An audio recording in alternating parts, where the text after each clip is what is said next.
చెప్పు. Voice over ఇచ్చావు ఇప్పుడు. హాయ్ హలో నమస్తే అండి. ఇది సాటర్డే వ్లాగ్. కిచెన్ అయితే ఫ్రైడే నైటే క్లీన్ చేసేసాను. డైలీ నైటే క్లీన్ చేసేస్తాను కిచెన్. ఎందుకంటే మార్నింగ్ లేచేటప్పటికి మెస్సీగా ఉంటే ఆ కుకింగ్ అనేది ఏం చేయబుద్ధి అవ్వదు. క్లీనింగ్ అయ్యే వరకు కుకింగ్ జోలికే వెళ్ళబుద్ధి అవ్వదు అసలు. మార్నింగ్ లేచిన వెంటనే బయటైతే ముగ్గు పెట్టేశాను. బయట పని అయిన తర్వాత ఇంట్లోకొచ్చి ఇల్లు మొత్తం శుభ్రం చేసుకున్న తర్వాత కుకింగ్ అనేది స్టార్ట్ చేస్తానండి. మార్నింగ్ బ్రేక్‌ఫాస్ట్‌కి దోస పిండి అయితే రెడీ చేశాను.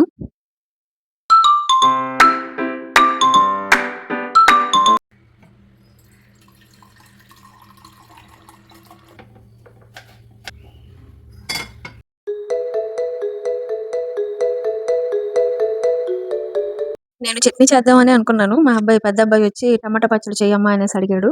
అనేసి నేనైతే ఇక్కడ టమాటా పచ్చడి చేస్తున్నాను. ముందుగా ఆయిల్‌లో పచ్చిమిర్చి అయితే వేపేసుకొని పెట్టేసాను. ఇందులో ఇది దోసలో కాబట్టి వేరుశెనగ గుళ్ళు కూడా వేపేసాను. జీలకర్ర, టమాటా వేసి మగ్గించాలండి. కొంచెం ఉప్పు, చింతపండు వేసుకొని. కరివేపాకు ముందు వేయటం మర్చిపోయాను. దానివల్ల లాస్ట్‌లో వేస్తున్నాను. ఇలాగైనా వేసుకోవచ్చు ఫ్లేవర్ అనేది వస్తుంది.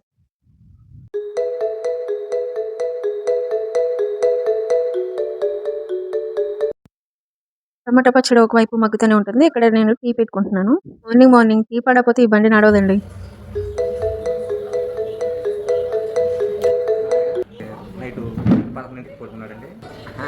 చెప్పు ఇచ్చావుగా ఇప్పటి వరకు కంటెంట్.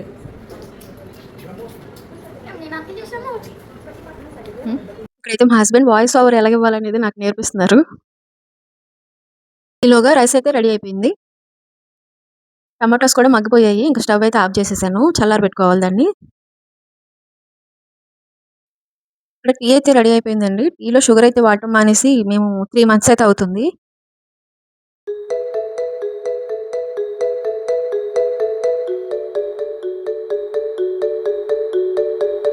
ఇక్కడ ఇవైతే చల్లారిపోయినాయండి. ఇంకా నేను వీటిని మిక్సీ పట్టేసుకుంటున్నాను. తర్వాత ఇక్కడ పిల్లలకి దోసలైతే వేసేస్తున్నాను. సరిపడా పిండిని ఒక బౌల్‌లోకి తీసుకొని మిగిలిందంతా బాక్స్‌లో పెట్టేసుకొని ఫ్రిడ్జ్‌లో పెట్టేస్తున్నాను. అసలు ఈ ఫస్ట్ దోస చేసే మారం మాత్రం ఇంట్లో పిల్లలు కూడా చేయరండి. మీ ఇంట్లో ఫస్ట్ దోసని ఎవరికి పెడతారు? మీ హస్బెండ్‌కా? మీకా? మా ఇంట్లో అయితే ఆల్మోస్ట్ మా హస్బెండ్‌కేనండి. అంటే దోస బాగోదని కాదు. అది ముక్కలవుతుంది కదా ఫస్ట్‌ది. ఆయన కూడా పిండిని వేస్ట్ చేయడం ఎందుకనేసి వద్దనకుండా తినేస్తారు. ఇంత క్రితం 1 కప్పు మినపప్పుకి 2 కప్పులు బియ్యం వేసేదాన్ని. దోసలు సరిగ్గా రావట్లేదని 1 కప్పుకి 3 కప్పులు వేస్తున్నాను ఇప్పుడు బియ్యం. ఇప్పుడైతే పర్ఫెక్ట్‌గా వస్తున్నాయి. చూడండి ఫస్ట్ దోస బాగానే వచ్చింది.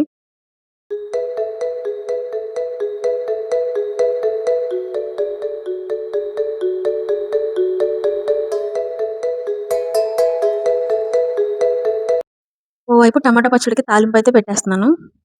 తాలింపుకి ఏమీ లేదండి. సింపుల్‌గా ఆయిల్ పోసి తాలింపు దినుసులు, ఎండుమిర్చి, జీలకర్ర, కరివేపాకు వేసి తాలింపు పెట్టేస్తున్నాను.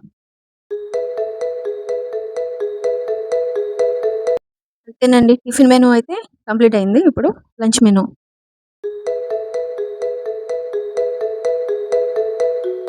ఈరోజు లంచ్‌లోకైతే బంగాళదుంప ఫ్రై, పచ్చి పులుసు చేస్తున్నాను. మా ఇంట్లో ఏ ఫ్రై అయినా పచ్చి పులుసు అయితే కంపల్సరీ. ముందుగా ఆయిల్‌లో తాలింపు దినుసులు, జీలకర్ర, ఎండుమిర్చి, కరివేపాకు, అల్లం వెల్లుల్లి పేస్ట్, బంగాళదుంప ముక్కలు వేసి, సాల్ట్, పసుపు వేసి మూత పెట్టి మగ్గించాలి. మరోవైపు పచ్చి పులుసుకైతే రెడీ చేసుకుంటున్నాను. ఇక్కడ పిల్లలకి టైం అయిపోతుందని పచ్చి పులుసు అయితే అన్నీ కలిపేసి పెట్టేసి మగ్గబెట్టేస్తున్నాను. ముందుగా ఆయిల్‌లో పచ్చిమిర్చి వేయించుకొని, జీలకర్ర, కరివేపాకు, టమాటా ముక్కలు, ఉల్లిపాయ ముక్కలు, ఉప్పు, చింతపండు వేసి మూత పెట్టుకొని మగ్గించాలి. మగ్గిన తర్వాత చల్లారబెట్టుకొని గ్రైండ్ చేసుకొని వాటర్ కలుపుకోవటమే.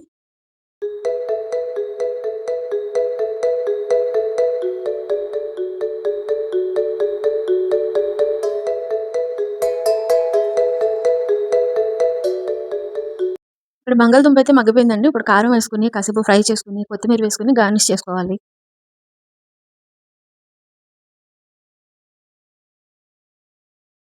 అంతేనండి. లంచ్ అయితే ప్రిపేర్ అయిపోయింది. ఇప్పుడు పిల్లలకి బాస్కెట్‌లు అవి పెట్టేసి నేను పంపించేస్తున్నాను. పిల్లలు స్కూల్‌కి వెళ్ళకముందు ఒక యుద్ధం అయితే, వాళ్ళు స్కూల్‌కి వెళ్ళిన తర్వాత వేరే యుద్ధం ఉంటుంది. అదేనండి కిచెన్ క్లీనింగ్. మళ్ళీ టీ పెట్టేస్తుందేంటి అనుకుంటున్నారా? ఇది ఈవినింగ్ టైమ్‌లో పెట్టిన టీ. చెప్పాను కదండీ! మార్నింగ్, ఈవినింగ్ టీ లేకపోతే ఈ బండి నడవదు. అంతేనండి ఈరోజు వ్లాగ్. Thank you.